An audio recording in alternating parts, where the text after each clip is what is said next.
In Chapter 4 of Ethics, Evil and Fiction, Colin McGinn scrutinises the idea of the evil character. McGinn takes a unique hedonistic approach in his direct theory of the evil character. He is evaluating the purely evil being rather than instrumental evils. This distinction will become clearer through his 8-section analysis. The two types of moral psychology. The integral understanding to McGinn's ideas for the evil character asks to imagine two species of beings: G beings, who exemplify the virtuous person. They experience pleasure when another does and pain when they do. E beings, however, have parallel hedonic dispositions. He uses the example of Claggart in Herman Melville's Billy Budd, a naval master who clashes with the innocent Billy Budd, who he desires to cause great harm to. The same evil can be exhibited in John Steinbeck's Cathy Ames in East of Eden. Clarifying the analysis. McGinn stresses the importance that evil requires a separation of persons, so therefore creating a divide between the agent and the victim. He states, on metaphysical views according to which there is only one self, no genuine evil will be possible. Sadism becomes mere masochism if I am not ontologically distinct from my victim. It's also critical to the agent that the victim is also aware of the distinctness. It's not important that the agent inflicts the pain, just that they find pleasure in another's pain.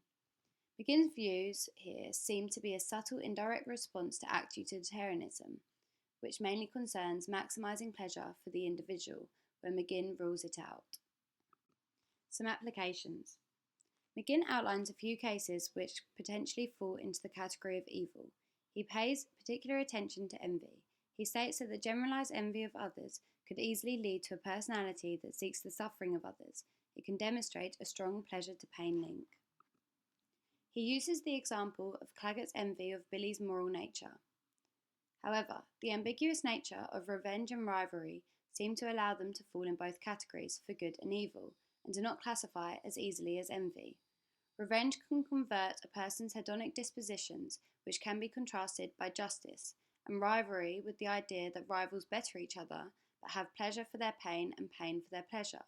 So nonetheless, both bring dangers of what McGinn states are psychological links that characterise as evil. The explanation of evil. He states that the motivation of an e-being seems to be incomprehensible. The egotistical prevalence of instrumental evil can be understood, but it is challenging to comprehend the incentive of a purely evil being.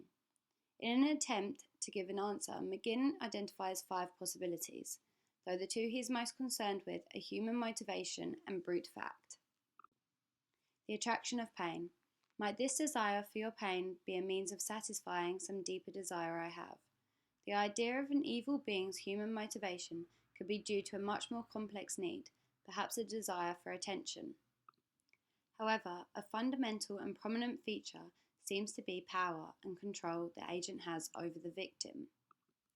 McGinn identifies sadism, sexual seduction, and rhetorical persuasion as a means for the agent to control the victim. One of the most dominating features of pain that he discusses is the idea that in order to be purely evil, one would attain pleasure when the victim no longer values their own life. Primitive evil. This second case of evil has the e-being further detached themselves from the victim. He described it as a purer evil, which could only be attributed to an innate cognitive factor within the agent. It is intrinsically intelligible to the being. This case of evil originates within the being and is brute fact. The rationality of evil. In this section, McGinn attempts to rationalise the evil person's ideology. Perhaps the more evil people and acts which are around you will be contagious, and similarly, if it were that you have virtuous people around you, you may become virtuous. Where the evil or bad individual may have their conscience to consider, the virtuous or good person may have their vulnerability, which to choose. If there is much pain in the world in which you are destined to live, or it is easy and relatively risk-free to cause it, then it is rational to choose to be evil, since then you will stand to derive a lot of pleasure from the available pain. But if pleasure preponderates, then virtue is the smarter choice. The evaluation of whether it is easier to be good rather than evil.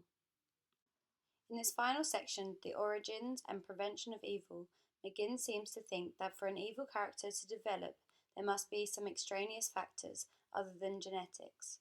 He identifies three possibilities. The first, there is an unignorable problem of violent entertainment which conditions individuals to associate others' pains with their pleasure. The second, that group behaviour can stimulate one's urge for violence, a highly researched topic in psychology, and can be evidently seen in riots, where an individual would not act if they were on their own. And finally, with authoritative figures, which was so patent in Nazi Germany during the war. McGinn's only solution, however, seems to be to reward children for showing pleasure at the pleasure of others and penalising group activity, which is relatively disappointing given his otherwise insightful and detailed description of the evil character. In The Reason of Radical Evil, Shakespeare, Milton, and the Ethical Philosophers, Catherine Martin has more of a religious position, which McGinn rejects, but she makes an interesting point that truly pathological behaviour goes far beyond relative differences in nurture or culture. Pure evil must involve some sort of motiveless pain. McGinn specifies that an evil character's motivation is their drive to cause pain, which brings out their pleasure. But Martin thinks that there must be some factor to evil that may not even bring them pleasure from others' pain. It is much stronger and deeper than an hedonic disposition. However, David Habron seems to have an interesting addition to McGinn's account of the evil character, which would also satisfy Martin's criticism. He examines the psychological traits that are fundamental to this character, which makes their approaches of effect and action-based evilness understood. Habron extends McGinn's framework with three additional traits of the evil character. The first is the deficiency of conscience. An active conscience results in a sincere commitment to goodness, where the individual is to recognise what is right or good, and has the appropriate reaction and reactive attitudes towards one's own moral failings, for example, guilt or shame. The evil character, however, will not possess this innate ability and has no emotionally inerrant conscience. So there is a poverty of conscience. The second is malice. This is where the evil character does not possess the ability to sympathise, and they appear to be extremely hostile. Malice can be on its own as an evil, where the individual may not even take pleasure in another's pain. The view is, I enjoy getting what I want, and I want to get things I enjoy. Whether or not it causes others pain is not a necessary factor. Malice is clearly a fundamental component to the character of Claggart,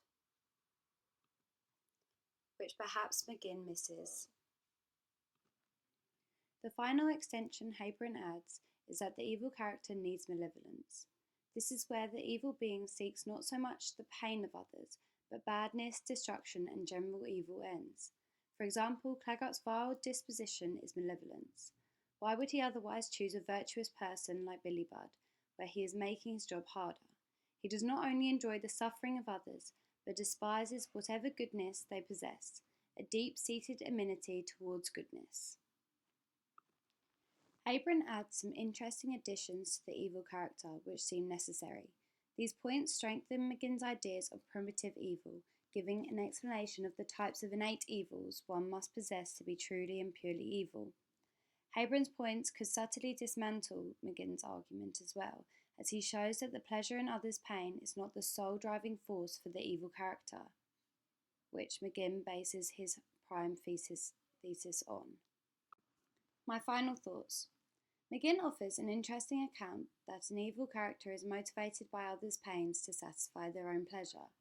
It seems that even McGinn notices in his ideas on primitive evil that there are some characters where it is difficult to explain their evil doings through this motivation, where evil is for evil's sake. For example, Iago from Shakespeare's Othello. He is not motivated by revenge like Hamlet or ambition like Macbeth. It seems that Iago's motivations are unclear. Perhaps evil could come from something as simple as boredom, and with a character who possesses a deficiency of conscience and is malice and malevolent, as Habron's additions suggest. Martin notices that there is a small gap in McGinn's thoughts, which is saved by Habron's extensions. However, finally, McGinn seems to finish the chapter with some final thoughts on the prevention of evil, and as I previously commented, seems to be abrupt. Overall, the piece is insightful, but there are some gaps in the ideas of primitive evil which Habron luckily fills.